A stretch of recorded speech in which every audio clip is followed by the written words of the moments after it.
திமுக கூட்டணியில இருக்கிற கட்சிகளுக்கு அடுத்தடுத்து தொகுதி பங்கீடு ஒப்பந்தம் நடந்துகிட்டே இருக்கு.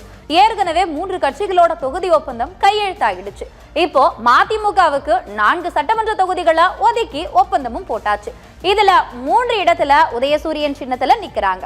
ஒரு தொகுதியில தனி சின்னத்துல நிக்கிறதா வைகோ தெளிவா சொல்லிட்டாரு. கடைசியா நிருபர்கள் கேட்ட கேள்வியால வைகோ டென்ஷன் ஆயிட்டாரு. அப்படி என்னதான் கேட்டாரு வாங்க பார்க்கலாம்.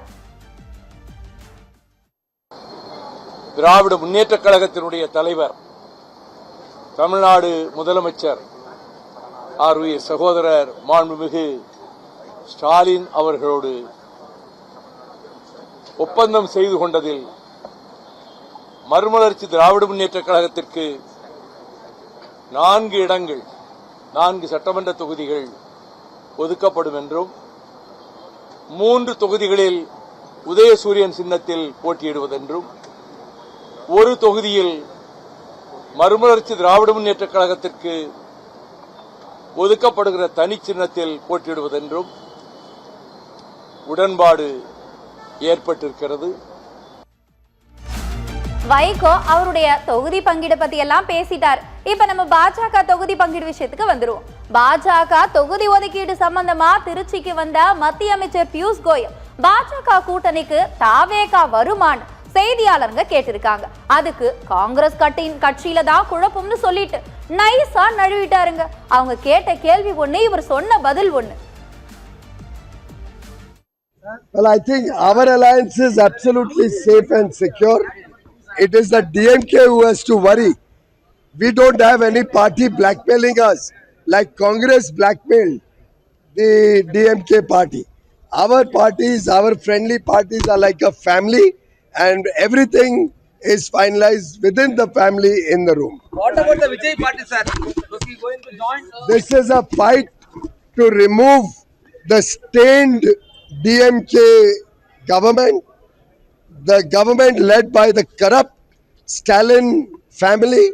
This is a fight to remove DMK government, and Anna DMK led NDA alliance is the only alternative who can remove Mr. Stalin, Mr. Udayanidhi Stalin from this state and bring back the good rule, and a good governance will be led by NDA in Tamil Nadu.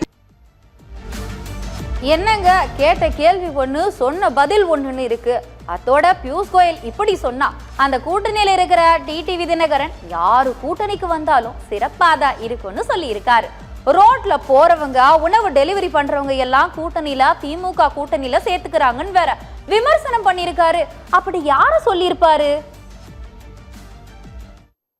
திமுக போற வர்றவங்க எல்லாம், ரோட்ல போறவங்க, தபால் போட வந்தவங்க, ஸ்விக்கியில கொண்டாந்து கொடுக்க வந்தவங்க எல்லாரையும் கட்சியில சேர்த்து அவங்களுக்கு எல்லாம் சீட்டு கொடுக்குறாங்கல்ல கூட்டணியில சேர்த்து. அது மாதிரி அம்மா புரட்சி தலைவர் காலத்துல மந்திரி பதவிகள், பல பொருளாதார வளர்ச்சிகளை பெற்றவங்க எல்லாம், காலாவதியானவங்க எல்லாம் அங்க சேர்த்து சீட்டு கொடுக்கிறார்ல திமுக. அவர்களே அப்படி செய்யும் பொழுது என்டிஏ கூட்டணி வலுப்பெறுவது தமிழ்நாட்டிற்கு நல்லது. டிடிவி தினகரன் யாரையோ மறைமுகமா தாக்கி இருக்காருன்றது நல்லாவே தெரியுது.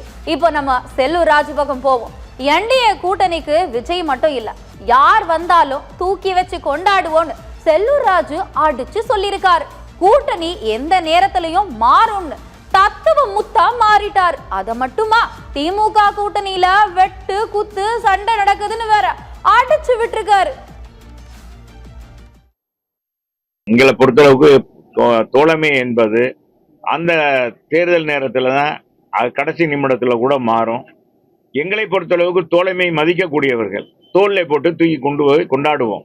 பொதுவாக எங்களுடைய நிர்வாகிகளும் சரி, தொண்டர்களும் பொதுவாக யாராக இருந்தாலும் சரி, அவர்களை நாங்கள் தூக்கி கொண்டாடுவோம்.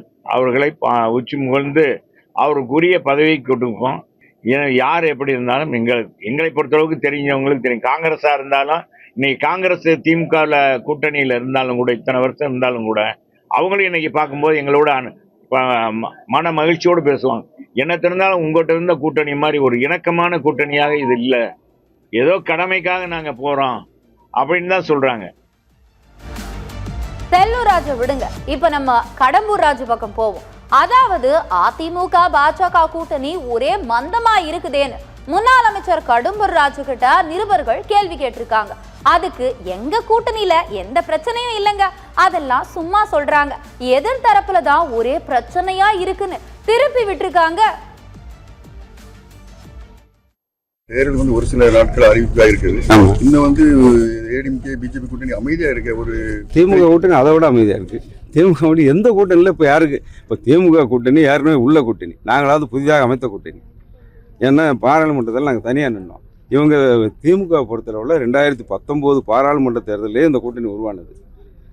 அதற்கு பிறகு 2021 சட்டமன்ற தேர்தலில் சந்தித்தாங்க இதே கூட்டணி. அதற்கு பிறகு தமிழகத்தில் நடைபெற்ற பல்வேறு இடைத்தேர்தலையும் இந்த கூட்டணியோட சந்தித்தாங்க. அதுக்கு பிறகு 2024 பாராளுமன்ற தேர்தலையும் சந்திச்சிட்டாங்க.